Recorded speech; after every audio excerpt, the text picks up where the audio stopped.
Hello, नमस्कार, आदाब, सत श्री अकाल और अस्सलाम वालेकुम। मैं हूं मोहम्मद अहमद काज़मी, लेकर आया हूं आपका पसंदीदा कार्यक्रम आपके रूबरू। इस कार्यक्रम में हम आपको देश विदेश की खबरों पर चर्चा करने के लिए कुछ जानकार लोगों से मिलवाते हैं।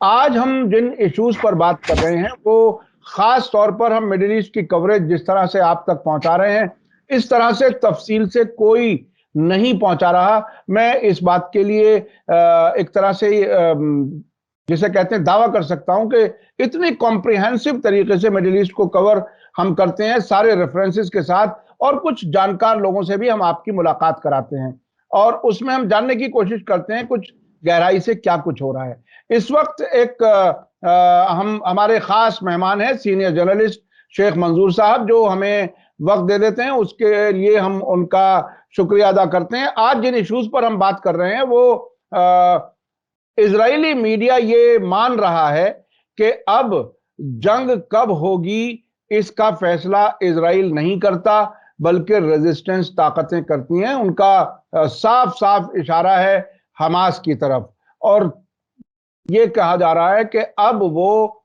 ईरान और हिजबुल्लाह से मिलकर ऐसी स्ट्रेटेजी बना चुका है कि वो जब चाहे जंग शुरू करे, जब चाहे खत्म करे। तकरीबन ऐसी हालत हो गई है। दूसरी तरफ जो जुडिशियल ओवरऑल वाला मामला चल रहा था, रुका हुआ है। अभी ऐसा लगता है कि सेंस ऑफ इनसिक्योरिटी कुछ बढ़ रही है इजराइल के अंदर। इसके अलावा सऊदी अरब का डेलीगेशन पहुंचा हुआ है यमन की राजधानी सना, जो हूथी अंसारुल्लाह के हाथ में है, और अब ऐसा लग रहा है कि लंबी मुद्दत की जंगबंदी की तैयारी है। ऐसा लगता है कि शायद ईद की छुट्टियों से पहले कोई बड़ी खबर हमारे सामने आ जाए। शेख मंजूर साहब, वेलकम है आपका। मीडिया स्टार वर्ल्ड को आप वक्त दे देते हैं, उसके लिए शुक्रिया। आप ये बताइए कि आपने नजदीक से देखा है, आप गए भी हैं, मैं समझता हूं इजराइल, फिलिस्तीन, रामल्ला गए हैं आप, और तेल अवीव भी शायद गए हैं। तो उसमें वो एक साइकी आप जान सकते हैं वहां के लोगों की किस तरह की है, फिलिस्तीनियों की भी और खुद इजराइलियों की भी।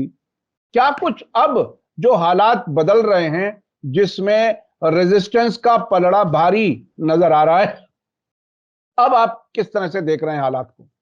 देखिए, ये जो इजराइल का प्राइम मिनिस्टर बेंजामिन नेतान्याहू है, ये सबसे शातिर पॉलिटिशियन माना जा रहा था और पिछले एक डिकेड से भी ज्यादा अरसे में तक उसने डोमिनेंट रोल प्ले किया है, एग्रेसिवली किया है। लेकिन ये इसके पॉलिटिकल कैरियर का वर्स्ट फेज है, डोमेस्टिकली भी और इंटरनेशनली भी। डोमेस्टिक लेवल पर जो वो चाहता था जुडिशियल पावर्स को डाइल्यूट करने की, जो इसने पहल की थी, वो बूमरैंग हो गया। यहां तक हालात हो गए कि इसको पाज लेना पड़ा, और जो डिफेंस मिनिस्टर जिनको निकाला था, आज ये भी एक नोटिफिकेशन वो कर रहा है, इसको विड्रा करने की कोशिश कर रहा है ताकि उसकी जो कोलेशन गवर्नमेंट है वो सरवाइव हो जाए। जो इसके नेबरिंग, खासकर पर्टिकुलरली मिडल ईस्ट के जो हालात है वो भी तेजी से बदल गए हैं। जो कल तक इजराइल हमेशा बार बार धमकियां दे रहा था और on its own targets, rockets, चाहे वो गाजा में, चाहे लेबनान में, चाहे सीरिया में दागता था और वहां से कोई रिटेलिएशन नहीं हो रही है, आज पहली बार इन तीनों एरियाज से इजराइल पर रॉकेट्स मारे छोड़े गए।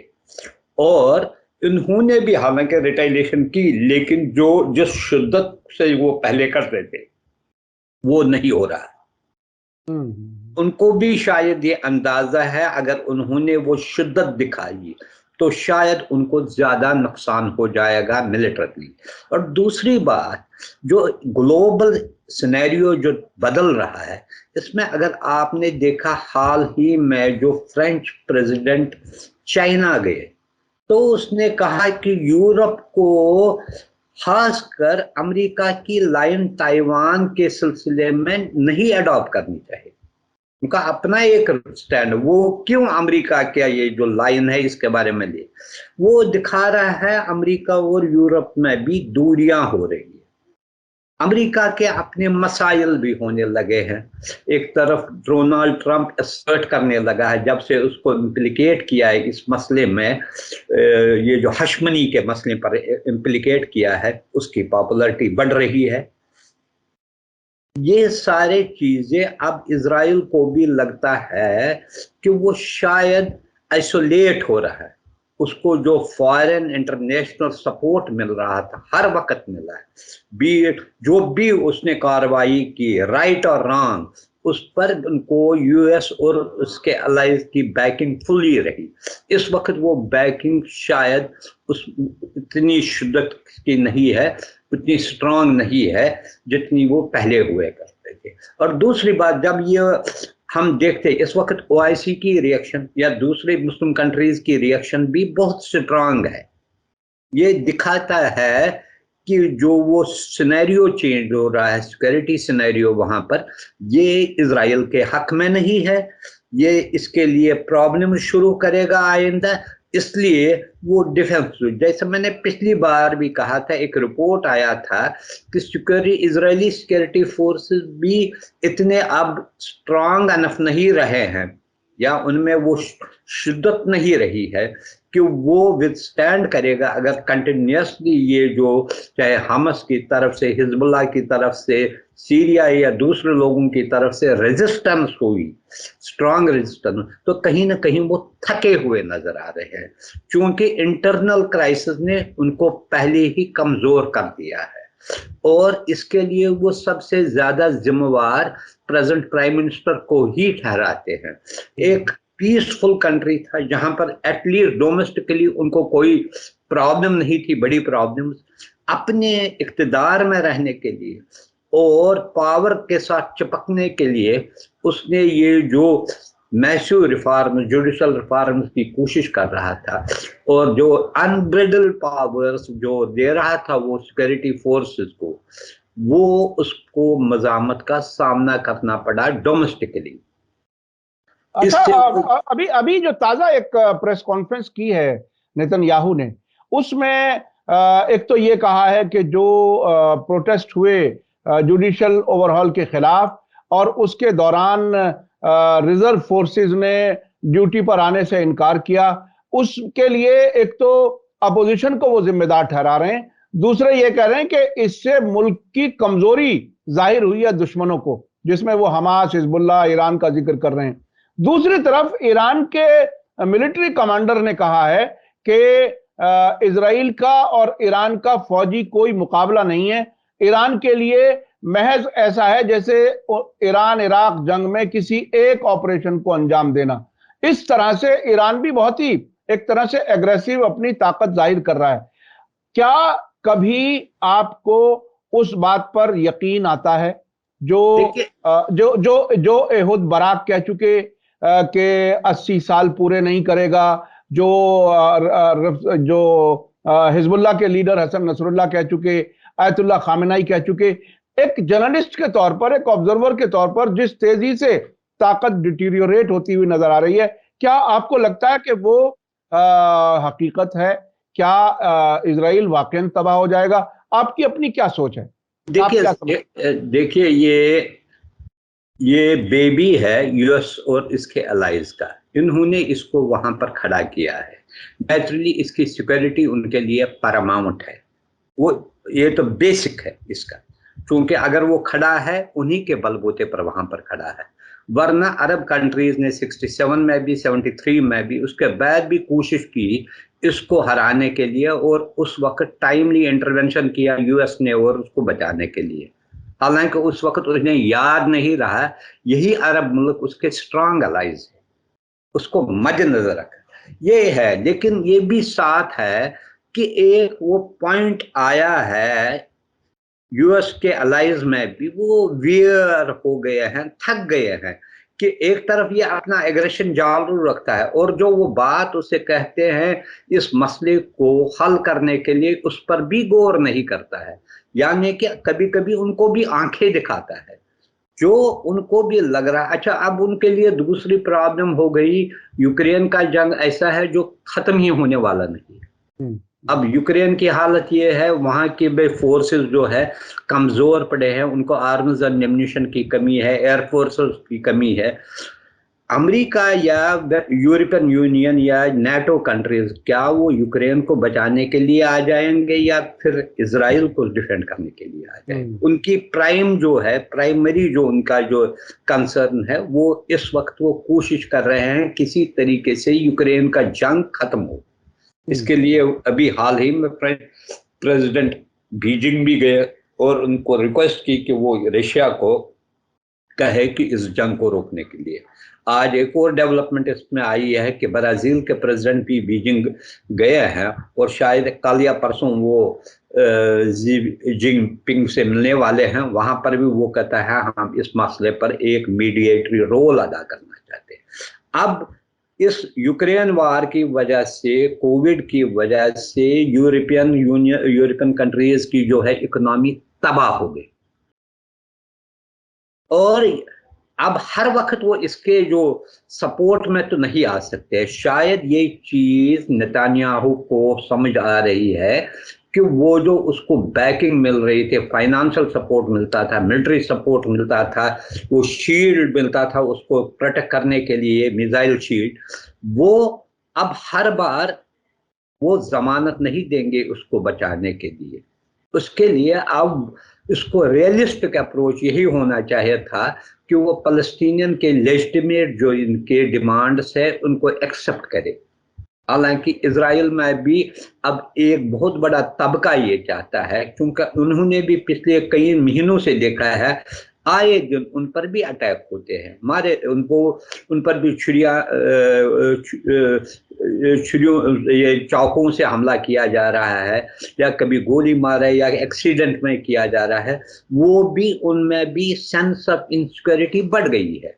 इन हालात को मद्देनजर रखकर ये अहम है कि वो अपना एक्सपेंशनिस्ट एंड एग्रेसिव डिजाइनर्स हो उसको बंद करे, बल्कि उसके लिए यही सही रहेगा कि वो बातचीत का दरवाजा खोले ताकि किसी न किसी हद तक वहां पर एक पीस एंड स्टेबिलिटी का माहौल कायम हो जाएगा। वरना इन कंडीशन में एक तो डोमेस्टिक है, दूसरे जो रीजनल जो सिनेरियो सिक्योरिटी सिनेरियो चेंज हो रहा है वो इसके लिए डेट्रीमेंटल साबित होगा। अच्छा, यार लैपिड जो फॉर्मर प्राइम मिनिस्टर हैं इजराइल के, वो उन्होंने एक बात कही है कि सिक्योरिटी ब्रीफिंग जो नेतन्याहू ने उन्हें दी है उसके बाद वो इजराइल के वजूद के लिए एक तरह से खतरा महसूस कर रहे हैं। एक बात, दूसरी बात जो वो कहते हैं इतामर बिन गवीर के बारे में, जो एक प्राइवेट आर्मी की तैयारी कर रहे हैं, कि ये टिकटॉक जोकर है, वो उसके हाथ में कोई सिक्योरिटी जेरूसलम की नहीं दी जा सकती। तो और एक तरफ नेतन्याहू ने भी ये बयान दिया है कि ऐसे वक्त में जब गाजा, जेरूसलम, लेबनान, ये सब इस तरफ हम उलझे हुए हैं, तो हम हमास और हिजबुल्लाह से जंग नहीं कर सकते। तो ये सब मिलाकर के अगर देखा जाए तो अब, और उधर हमास और हिजबुल्लाह के बीच में मुलाकातें हो रही हैं।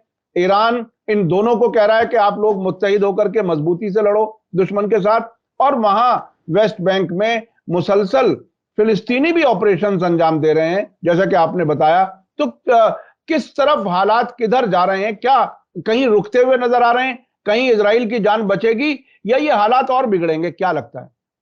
देखिए, ये सबसे बड़ी बात ये है, हमें देखना है, एक तो नेचुरली इजराइल के लिए सबसे बड़ी जो प्रॉब्लम है वो यही हो गई है कि जो ईरान और सऊदी अरबिया के दरमियान जो रिलेशंस रेस्टोर हुए, खासकर डिप्लोमेटिक रिलेशंस, और वो ये हमेशा इन्होंने कैश किया था, जो उनमें डिवीजन था, मुस्लिम वर्ल्ड डिवाइडेड था वो टू ग्रुप्स में, उसने हमेशा फायदा उठाया। लेकिन अब जब वो इकट्ठे हुए हैं उसके कुछ पॉजिटिव असरात भी इस्लामिक वर्ल्ड पर दिखाई गई है।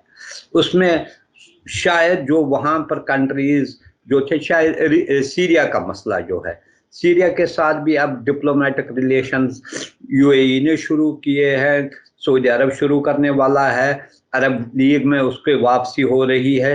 ये सारी चीजें इसके लिए परेशान कुन है। हमेशा इसने जो मुस्लिम वर्ल्ड डिवाइडेड था उसका बहुत बड़ा फायदा इजराइल को मिला है, और बार बार ये इसको एक्सप्लॉइट भी कर रहा था। कुछ मुस्लिम मुल्कों को इसके बारे में एक्सप्लॉइट करता रहा ताकि उसके हक में वहां पर माहौल बने, लेकिन उसको ये भी पता नहीं चला कि ये कैसे मिले। और अब हम देखते हैं इसका असर इमिडिएटली हम देख रहे हैं। बहुत सारे डेवलपमेंट्स जो है इतनी यूजुअली हम देखते हैं जब भी कोई मीडिएशन होती है और उसमें कोई ब्रेक थ्रू मिलती है, जिस फास्ट तरीके से ये हो रहा है वहां पर, एक के बाद एक हो रहा है, हफ्तों में हो रहा है सारा कुछ। वो वहां गए, यमन गए, वहां पर भी बातचीत शुरू हुई, और पिछले कई महीनों से वहां पर एक किस्म का सीज फायर है, और शायद पावर शेयरिंग का कोई अरेंजमेंट आ जाएगा। हो सकता है वो ईद के बाद, एक तो अभी एम्बेसडर के लेवल पर बातचीत हुई है, हो सकता है इसकी लेवल आगे बढ़ेगी, क्योंकि आज भी जो सऊदी बैक्ड जो साउथ यमन के जो हुकूमत है, दे वेलकम्ड दीज टॉक्स। इसका मतलब एक माहौल बनाया जा रहा है वहां पर इसके लिए। वो भी ये सारी, जब वहां पर पीस आ जाएगा तो सारा फोकस फिर सिर्फ पैलेस्टाइन इशू पर ही रहेगा, जो इजराइल नहीं चाहती। इसके लिए इजराइल को क्या था, पहले वो कहा जो मुस्लिम वर्ल्ड जो है यमन के मसले पर है, लबनान में जो क्राइसिस हुए उस पर है, सीरिया में फंसे हैं, तो इसी में ये लग जाएंगे वो तो। और इसके अंडर दिस गार वो क्या करता था, फलस्तीनियों पर आए दिन मजालिम डालता था। अब चूंकि ये मसले खत्म हो रहे हैं, अब इनमें एक यूनिटी जैसी आ रही है, यूनिफॉर्मिटी आ रही है, तो सारा फोकस जो है पैलेस्टाइन इश्यू पर हो रहा है। ये इसके लिए परेशान कुन है कि वो अब कैसे इस मसले को टैकल करे, और जो वाप रीजनल अलाइनमेंट हो रही है कंट्रीज में, अलाइनमेंट जो हो रही है, इसको किस तरीके, इसीलिए बार बार उनको ये कहते हैं, चाहे वो इजरायली अपोजिशन लीडर्स है या रूलिंग पार्टी के लीडर है, उनको लग रहा है ये इजराइल के लिए एक सिक्योरिटी जो है कंसर्न बन गया। अच्छा, एक चीज और समझने की है कि अभी हम मोटे मोटे तौर पर यमन जंग बंद होने के इशारे मिल रहे हैं, सीरिया वापस अरब लीग में और इन मुल्कों के साथ मुलाकातें और ताल्लुकात बहाल होने की बात हो रही है। लेकिन एक और इशू है, क्या आपको लगता है कि इराक में और सीरिया में जो अमरीकी फौजी प्रेजेंस है, जो दोनों मुल्कों की हुकूमतों के मर्जी के खिलाफ है, एक जगह बहुत खुल करके, एक जगह जरा ढके छुपे अंदाज में, क्या वहां से भी अमेरिका के बाहर निकलने का रास्ता बनेगा इसके आगे? अगर आगे हालात इसी तरह के बढ़ते हैं, सऊदी अरब और ईरान के बीच ताल्लुकात और इन सारे जीसीसी मुल्कों के ईरान से बेहतर ताल्लुकात, क्या आपको लगता है कि सीरिया और इराक के अंदर के हालात में भी कुछ बेहतरी आएगी? देखिए, बेसिकली जो ये सारी चीज़ें हैं, इसमें जो American presence of American troops in Iraq और जो वो बॉर्डर एरियाज थे सीरिया पे, उसकी यही एक वजह थी, क्योंकि अरब कंट्रीज डिवाइडेड थे, वो उसको सपोर्ट कर रहे थे। अब अगर एक नई अलाइनमेंट शुरू हुई है, तो खुद ब खुद अमेरिका के लिए वहां रहना, आपने देखा अभी हाल ही में पिछले 10-15 दिन पहले जब ये सऊदी और ईरान ने किया, उसके दूसरे दिन ही या तीसरे दिन ही उन्होंने सीरिया में कुछ इलाकों में टारगेटेड किलिंग की। ये उसकी रेलेवेंस खत्म हो जाएगी, क्योंकि वहां पर किसी न किसी हद तक जिसको चाइना कोशिश कर रहा है, टर्की का भी एक रोल है।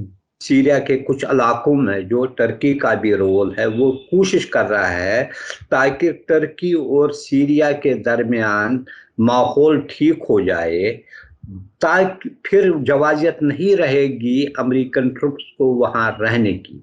वैसे भी आजकल अमेरिका में हर बात पर, जैसे आपने देखा अफगानिस्तान पर, वहां पर मुजाहिरे हो रहे थे, क्यों वापस क्यों नहीं बुला रहे हैं ट्रुप्स, किस लिए? यही एक हालत था, यही वजह था कि जब बराक ओबामा था उसने इराक से भी ट्रुप्स लाए थे, लेकिन कुछ वहां पर रखी थी प्रेजेंस ऑफ ये। लेकिन ज्यादा ये इसमें ये जो है ये सैटेलाइट इमेजेस के जरिए और जो ड्रोन हमले होते हैं या एयरफोर्स के जरिए इसकी ज्यादा प्रेजेंस वो है। ग्राउंड फोर्सेस इतने नहीं है जिसका इस्तेमाल हो। ये वो इस्तेमाल करते हैं क्योंकि अमेरिका के पास लेटेस्ट टेक्नोलॉजी है, उसका वो इस्तेमाल करते हैं, चाहे सीरिया में करते हैं या कहीं और इवन अफ्रीकन कंट्रीज में करते हैं। अभी हाल ही में जो दाइश का एक मारा गया वहां पर अफगानिस्तान में, वो वहां से भी ऑपरेट करते हैं, फ्रीली करते हैं वो दूसरी जगहों से, लेकिन उनके पास ये टेक्नोलॉजी है। लेकिन ग्राउंड सिचुएशन टोटली चेंज हो रही है। अच्छा, इस बार एक नया डेवलपमेंट देखने को मिला शेख मंजूर साहब। सीरिया ने इजराइल के खिलाफ रॉकेट हमले किए हैं। ये पहला बहुत दिन के बाद इस किस्म का जवाबी कार्रवाई सामने आई है। तो क्या ये हमास, हिजबुल्लाह, सीरिया, ये ईरान, इन सब के कोऑर्डिनेशन से ये हो रहा है क्या? ये मैंने बिगिनिंग में भी यही कहा कि पहली बार ये हुआ और कोऑर्डिनेटेड ये हुआ 1 या 2 दिन के अंदर सारे हुए। तो यूजुअली सीरिया रिसीविंग एंड पर होता था, हर दिन उन पर, चाहे वो गोलान था या दूसरे इलाकों पर इनके हमले करते, उनको कभी कभी वो कहते थे वहां पर ईरानियन मिलिट्री प्रेजेंस है उसको टारगेट बनाया, कभी कुछ बनाया। लेकिन अब पहली बार रिवर्स ये हुआ कि सीरिया से कुछ रॉकेट वहां पर दागे गए। ये भी एक दिखा रहा है चेंजिंग सिनेरियो, जो उनके लिए it never augurs well for Israeli security. चूंकि अगर अब सीरिया भी है, लबनान का चूंकि हिजबुल्लाह वहां से ऑपरेट करता है, या हमस है, या विद इन वेस्ट बैंक में जो नहते लोग हैं, कभी चाकू से, कभी पिस्टल से, कभी गाड़ी से ये करते हैं, अगर हर तरफ ऐसा रहेगा तो it is the cause of concern for Israel. उसका चेन खराब हो जाएगा और ये इस हुकूमत के लिए सबसे बड़ा, और इसकी सबसे बड़ी जिम्मेदारी इसी हुकूमत पर है जिन्होंने अभी नेतन्याहू ने ये कहा कि ये हमारी बारी है, हम जिम्मेदारी से करेंगे, लेकिन अपोजिशन पे बार बार वो इल्जाम भी लगा रहे हैं कि आप सारे जो चीजें थी, जो इसके जो राइट विंग के अलाइज है, उन्होंने ही कहा था सारे बस्तियां जो है ज्यूइश सेटलमेंट्स वहां वेस्ट बैंक पे करो, और ये जो जेरूसलम के जो कुछ इलाके हैं जहाँ वहाँ जो फलस्तीनियन जो वहाँ पर सेटल है उनको विविक्शन करो वहाँ से, और जो जिनेन और नाब्लूस में उन्होंने टारगेट किया, वहाँ सर्च ऑपरेशंस किए, वहाँ लोगों को पकड़ा गया। और रिसेंटली जितने बार इजरायली सिक्योरिटी फोर्सेस ने अल-अक्सा मॉस्क के अंदर दाखिल हुए, वो इसी वक्त दाखिल हुए, इससे पहले कभी नहीं हुए। इतने होते लेकिन फ्रीक्वेंटली हो और बार बार होते। अब तो वो सिर्फ दाखिल ही नहीं हो रहे, बाकायदा लोगों की जमात जो नमाज पढ़ रहे हैं उनको धक्के दे करके नमाज तक से हटाया है। ये पहली बार इस किस्म के वीडियोस आए हैं। और इसी वजह से ये प्रॉब्लम बहुत संगीन हो रही है। और आप देखिए ना, पेशेंस का भी कोई एक लिमिट होता है, बियॉन्ड दैट कोई फिर रिटाइलेशन होती है। और इसके बाद जो हालात चेंज हो रहे हैं रीजन में, वो इसके लिए परेशान कौन रहेगा और प्रॉब्लम्स खड़ा करेगा अगर ये अपने तरीका जो है अपना मेंड नहीं करेगा वेज। इसके लिए ये बहुत बड़ा सिक्योरिटी चैलेंज रहेगा, इनको रिथिंकिंग की जरूरत। आप देखिए इस हुकूमत ने क्या क्या किया। इसने ये भी कहा अगर किसी को मारेंगे पुलिस अफसर या जो सिक्योरिटी आर्मी वाला है उसके कोई एक्शन नहीं ली जाएगी, उससे पूछा नहीं जाएगा। यहाँ तक कि जो अल जजीरा की जो जर्नलिस्ट मारी गई उसके बाद हम नहीं पूछेंगे उससे। जुडिशियल हर एक चीज जो करेंगे अपने मनमानी से करेंगे। कहीं हद भी होता है किसी चीज का, लेकिन इसी वजह से अब ये खुद अपनी परेशानियों में रहे हैं, प्रॉब्लम्स खड़े हो गए हैं। अब उसका वे आउट उन्हीं को ढूंढना है, और खासकर onus is on the ruling party. अच्छा, अभी जो ईरान सऊदी अरब के ताल्लुकात बेहतर होना, यमन जंग बंद होने की तरफ रास्ता बनना, इजराइल का कमजोर होना, इस सिनेरियो का भारत पर क्या कुछ असर होगा, क्या लगता है? क्योंकि भारत बहरहाल बहुत सी चीजों को एडजस्ट करते हुए चल रहा है। ये यूक्रेन जंग जब शुरू हुई उसके बाद उसने काफी पॉलिसी शिफ्ट जाहिर की है। अभी क्या कोई नए सिनेरियो में भारत को कुछ चीजों पर, कुछ पॉलिसीज पर रिकंसीडर करने की जरूरत पड़ेगी, या क्या लगता है? देखिए, एक चीज मैं पहले से ही कहता हूँ, उन्होंने हमेशा वेस्ट एशिया के बारे में बैलेंस्ड अप्रोच लिया। अगर आपने देखा है, इवन इजराइल को एक तरफ रिकॉग्नाइज किया, लेकिन कहीं ना कहीं किसी न किसी तरीके से वो पैलेस्टीनियंस को भी कोई मटेरियल हेल्प कर रहे थे, और जब भी उनके मसाइल चाहे का यूनेस्को में या ह्यूमन राइट्स कमीशन में थे, उसके साथ वोट भी करते थे उनका। यही मामला था ईरानियन न्यूक्लियर पर हमेशा एब्सटेन किया, उसमें भी एक बैलेंस्ड व्यू अदा किया। हालांकि उनके ताल्लुकात पिछले कई सालों से सऊदी अरबिया के साथ भी अच्छे, बहुत गहरे रहे। यही वजह है, अगर आपने देखा, शायद मेरे ख्याल में, if I am correct, Indian एक बार शायद प्रणब मुखर्जी पैलेस्टाइन भी गए, और वहां उन्होंने कुछ उनको यानी कि डोनेशन भी दिया, वो भी दिया। हालांकि वो उस ट्रिप में नहीं गए जब वो इजराइल गए थे और जॉर्डन और इजराइल गए थे। ये दिखा रहा है उन्होंने एक कन्वे मैसेज की इजराइल को भी उस वक्त कि हम एक बैलेंस्ड व्यू इस मसले पर रह रहे हैं।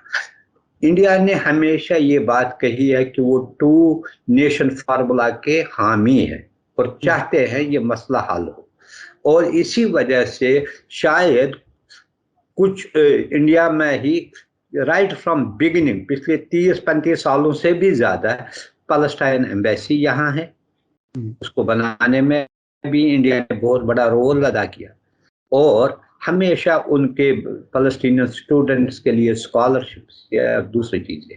हाँ, ट्रेड, बिजनेस या सिक्योरिटी रिलेटेड इश्यूज में इंडिया के बहुत अच्छे ताल्लुकात है इजराइल के साथ, but at the same time अगर आप देखोगे, इनके इससे ज्यादा बेहतर ताल्लुकात है ईरान के साथ। एक तो बिजनेस, दूसरा जो सेंट्रल एशिया के बारे में स्ट्रेटेजिक रिलेशनशिप है अफगानिस्तान के सेंट्रल एशिया में, और एक दूसरे के बहुत क्लोज है कुछ इश्यूज पर।